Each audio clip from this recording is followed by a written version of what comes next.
આપણે ભાગ 18 કટોકટી એમાં લાસ્ટમાં અનુચ્છેદ 352 રાષ્ટ્રીય કટોકટી સંપૂર્ણ ચર્ચા કરી હતી.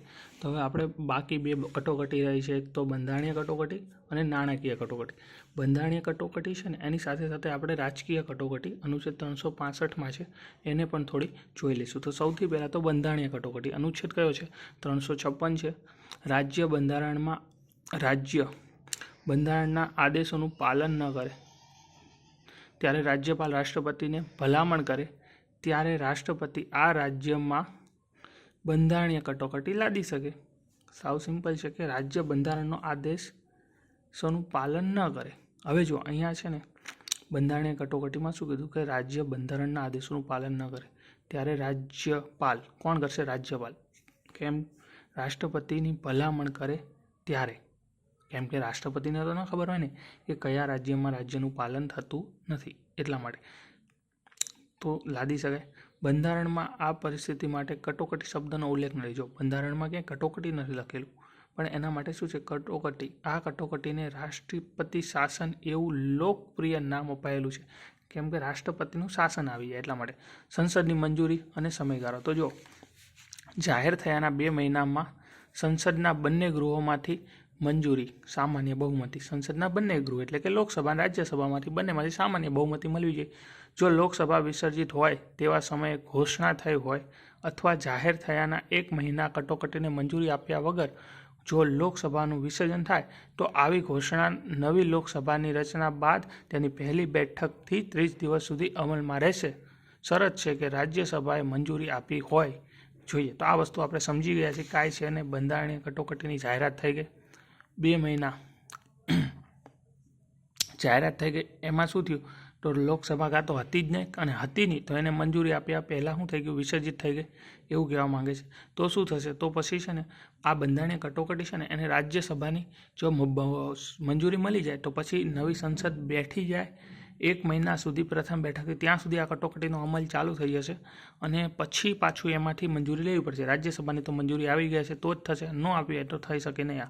હવે પછી શું કહ્યું કે બંને ગૃહોની મંજૂરી બાદ કટોકટી અમલ 6 મહિના સુધી. એ તો આપણે ખબર છે કે બંધારણીય કટોકટી સંસદ સામાન્ય બહુમતી મળી જાય એટલે 6 મહિના સુધી અમલ. પણ જો અહીંયા શું છે? કટોકટી લંબાવવા દર 6 મહિને સંસદની મંજૂરી લેવી પડે. તો 6 મહિના લંબાવી દર 6 મહિને લેવી પડે. આમ વધુમાં વધુ 3 વર્ષ માટે. તો જો કટોકટીની જાહેરાત થાય 2 સંસદમાં સામાન્ય બહુમતી અમલ 6 મહિના અને 3 વર્ષ સુધી. આ 6 મહિના વધારે છે કારણ 6 મહિનાની પણ 6 મહિને શું કહેવી પડે? બંને સંસદની બહુમતી લે. અહીંયા કેમ 2 મહિના લખ્યા છે મને ખબર નહીં, પણ અહીંયા મંથ જ આવશે તો ગૃહમાંથી. પછી જો આમ વધુમાં વધુ 3 વર્ષ માટે. હવે રાજકીય કટોકટી. આપણે રાષ્ટ્રીય કટોકટી જોઈ 356, એવી રીતે રાજકીય કટોકટી અનુચ્છેદ 365. જ્યારે કોઈ રાજ્ય કેન્દ્રના આદેશોનું પાલન ન કરે તો રાજ્યપાલની ભલામણથી રાષ્ટ્રપતિ રાજ્યમાં રાષ્ટ્રપતિ શાસન લાદી શકે. જ્યારે કોઈ રાજ્ય કેન્દ્રના આદેશોનું પાલન ન કરે તો રાજ્યપાલની ભલામણથી રાષ્ટ્રપતિ રાજ્યમાં રાષ્ટ્રપતિ શાસન લાદી શકે.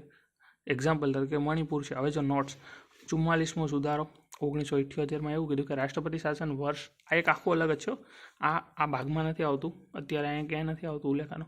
આ તો ખાલી સાથે સાથે આપણે જોયું છે એટલે આપણે વાત કરી રહ્યા છીએ 356ની. નોટ્સ 44મો સુધારો 1978, રાષ્ટ્રપતિ શાસન 1 વર્ષથી વધુ તો જ લંબાવી શકાય જો નીચેના 2 શરતોનું સંતોષાતી હોય. એવું કે આ રાષ્ટ્રપતિ શાસન રાજ્યમાં લગાવી દીધું તો એવું તો નથી કે આ ઓપોઝિટ વાળો છે એટલા માટે એને હેરાન કરે. તો એના માટે પાછા 2 નિયમ છે કે રાષ્ટ્રપતિ શાસન વર્ષમાં 1 વર્ષથી વધુ તો જ લંબાવી શકે. ક્યારે? તો જો આખા દેશમાં અથવા આખા રાજ્યમાં કે રાજ્યના કોઈ ભાગમાં રાષ્ટ્રીય કટોકટી અમલમાં હોય. જો કાં તો આખા દેશમાં હોય રાષ્ટ્રીય કટોકટી, કાં તો એક રાજ્યમાં અથવા તો રાજ્યના કોઈ ભાગમાં હોય તો આ કરી શકે. અથવા તો ચૂંટણી, અને બીજું શું કીધું કે ચૂંટણી પંચે પ્રમાણિત કરેલ હોવું જોઈએ કે મુશ્કેલીઓના કારણે વિધાનસભાની ચૂંટણીનું આયોજન થઈ શકે તેમ નથી. કેમ કે ચૂંટણી નક્કી કરી નાખો, જો આ સરકાર સારી નથી તો પછી ચૂંટણી ન થઈ શકે એવું હોય તો જ તેમ. હવે જો કટોકટીનો તો રાષ્ટ્રપતિ ગમે ત્યારે ઘોષણા દ્વારા સમાપ્ત કરી શકે છે. સંસદની મંજૂરીની પણ જરૂર નથી. એ તો આપણે આગળ પણ જોઈ હતી. તો આપણે બંધારણીય કટોકટીની જ વાત કરી રહ્યા છીએ. અને કટોકટીની અસર બંધારણીય કટોકટી અનુચ્છેદ 356 રાજ્યપાલ રાષ્ટ્રપતિ વતી રાજ્યનો વહીવટ ચલાવે. જો નામ રાષ્ટ્રપતિનું પણ ચલાવશે કોણ? રાજ્યપાલ. મુખ્યમંત્રી અને મંત્રી પરિષદ બરખાસ્ત થાય. અને અહીંયા જો વિધાનસભા વિસર્જિત કે નિલંબિત કરી રાષ્ટ્રપતિ સંસદ તમામ સત્તાઓ સોંપે છે. રાજ્યના તમામ ખરડા બજેટ સંસદમાં પસાર થશે. તો અહીંયા તો વિધાનસભાને પણ શું કરી નાખશે? વિસર્જિત કે નિલંબિત. ઓલા કને વિધાનમંડળનું કાંઈ નતા કરતા, પણ અહીંયા તો વિધાનસભાને પણ. સંસદ દ્વારા બનેલ કાયદો રાષ્ટ્રપતિ શાસન પૂર્ણ થયા બાદ પણ અમલમાં રહે. સંસદ દ્વારા બનેલ અહીંયા અમલમાં રહેશે, પરંતુ રાજ્ય વિધાનમંડળ દ્વારા તેમાં સુધારો લાદી શકાય અથવા દૂર કરી શકાય. સંસદ દ્વારા બનેલ કાયદો રાષ્ટ્રપતિ શાસન પૂર્ણ થયા બાદ પણ અમલમાં રહે. ઓલા કને બંધ થઈ જતો હતો 6 મહિનામાં. અહીંયા એવું નથી. અહીંયા બંધ કરવો પડે કાં સુધારો કરવો પડે. અત્યાર સુધીમાં રાષ્ટ્રપતિ શાસન તો જો સૌથી પહેલી વખત પંજાબમાં લાગ્યું 1951માં, પછી ગુજરાતમાં 5 વાર લાગ્યું. સૌથી વધુ વખત મણિપુર હવે થઈ ગયું ને કે પહેલાં યુપી અને કેરળ હતું 9 વખત, પણ અત્યારે હાલમાં મણિપુર છે 10 વખત. ગુજરાતમાં પ્રથમ વખત રાષ્ટ્રપતિ શાસન ક્યારે લાગ્યું? તો 1971માં. 1971માં લાગ્યું, પછી 1974માં, પછી 1976માં, પછી 1980 ને 1996. તો આપણે એક જોઈએ. સૌ પ્રથમ 1971માં સીએમ હતા હિતેન્દ્રભાઈ દેસાઈ, રાજ્યપાલ શ્રીમન નારાયણ, રાષ્ટ્રપતિ વીવી ગિરી અને વડાપ્રધાન ઇન્દિરા ગાંધી. આ ઇન્દિરા ગાંધી છે ને એને 4 વાર ગુજરાતમાં રાષ્ટ્રપતિ શાસન લગાવ્યું. પછી બીજી વાર 1974 સીએમ ચિમનભાઈ પટેલ. આગળ ક્યાં હતા? હિતેન્દ્રભાઈ. હવે ચિમનભાઈ આવ્યા. આગળ રાજ્યપાલ હતા શ્રીમન નારાયણ. અહીંયા કોણ છે? કે વિશ્વનાથ. રાષ્ટ્રપતિ વીવી ગિરી. અહીંયા છે ફખરુદ્દીન અલી અહેમદ. વડાપ્રધાન હતા ઇન્દિરા ગાંધી. અહીંયા પણ ઇન્દિરા ગાંધી જ છે. પછી ત્રીજી વાર 1976માં, પ્રથમ 1971, પછી 1974 ને પછી 1976. પ્રથમ વખત સીએમ હિતેન્દ્રભાઈ દેસાઈ, બીજી વખત ચિમનભાઈ પટેલ અને ત્રીજી વાર બાબુભાઈ પટેલ. પ્રથમમાં રાજ્યપાલ શ્રીમલ નારાયણ, બીજામાં રાજ્યપાલ કે વિશ્વનાથ. અહીંયા પણ રાજ્યપાલ કે વિશ્વનાથ.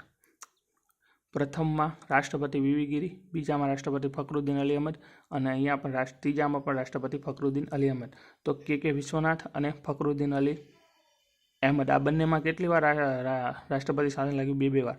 પછી વડાપ્રધાન ઇન્દિરા ગાંધી અને ત્રીજામાં પણ ઇન્દિરા ગાંધી. તો હવે આપણે ચોથી વાત કરીએ કે ચોથી વાર ક્યારે લાગી? 1980માં. તો પ્રથમ ક્યારે લાગી હતી? 1971માં, બીજી વાર 1974માં, ત્રીજી વાર 1976માં અને ચોથી વાર 1980માં.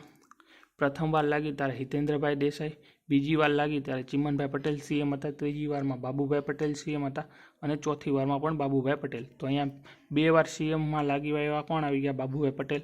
2 વાર રાજ્યપાલ ભાઈ, 2 વખત કયા રાજ્યપાલમાં લાગી? તો વિશ્વનાથ કે વિશ્વનાથ. અને 2 વાર કયા રાષ્ટ્રપતિના સમયમાં? ગુજરાતમાં તો ફખરુદ્દીન અલી અહેમદ. અને અહીંયા પણ વડાપ્રધાન કોણ રાષ્ટ્રપતિ કોણ હશે? તો નીલમ સંજીવ રેડ્ડી. પાછા બદલાઈ ગયા. અને પહેલામાં કોણ હતા રાષ્ટ્રપતિ? તો વીવી ગિરી. બીજામાં ફખરુદ્દીન અલી અહેમદ, ત્રીજામાં પણ ફખરુદ્દીન અલી અહેમદ અને ચોથામાં આવી ગયા નીલમ સંજીવ રેડ્ડી. હવે વડાપ્રધાન તો ગુજરાતમાં પ્રથમ વખત 1971માં ઇન્દિરા ગાંધી, બીજી વાર ગુજરાતમાં 1974 એમાં પણ ઇન્દિરા ગાંધી, ત્રીજી વાર 1976 એમાં પણ ઇન્દિરા ગાંધી, ચોથી વાર 1980 એમાં પણ ઇન્દિરા ગાંધી. તો આવી રીતે ટોટલ 4 વાર લાગી. હવે આપણે વાત કરીએ તો અહીંયા ઇન્દિરા ગાંધી છે. હવે આગળ બદલાઈ જશે. તો પહેલાંથી જોઈએ તો પ્રથમ 1971માં, બીજી વાર 1974માં, ત્રીજી વાર 1976, ચોથી વાર 1990, પાંચમી વાર ક્યારે લાગી? તો પાંચમી વાર 1996માં. સૌ પ્રથમ સીએમ કોણ હતા? પ્રથમ વાર કટોકટી લાગી ત્યારે ગુજરાતમાં હિતેન્દ્રભાઈ દેસાઈ. પછી બીજામાં કોણ હતા? તો ચિમનભાઈ પટેલ. ક્યારે? 1974માં. ત્રીજી વાર કોણ હતા? બાબુભાઈ પટેલ. ક્યારે? 1976માં. ચોથી વાર કોણ હતા? તો પાછા બાબુભાઈ પટેલ 1980માં. તો બાબુભાઈ પટેલના સીએમમાં 2 વાર લાગી. અને પાંચમી વાર કોણ હતા? 1996માં. તો સુરેશચંદ્ર મહેતા. હવે રાજ્યપાલની વાત કરીએ તો પ્રથમમાં રાજ્યપાલ કોણ હતા? શ્રીમન નારાયણ. ત્રીજામાં રાજ્યપાલ કોણ હતા?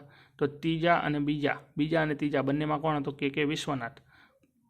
પછી ચોથામાં કોણ હતા?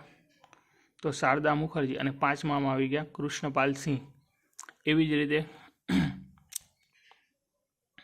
રાષ્ટ્રપતિ પહેલામાં કોણ હતા? વીવી ગિરી. બીજા અને ત્રીજામાં કોણ હતા? ફખરુદ્દીન અલી અહેમદ. ચોથામાં કોણ આવી ગયા? નીલમ સંજીવ રેડ્ડી. અને પાંચમામાં આવી ગયા શંકર દયાલ શર્મા.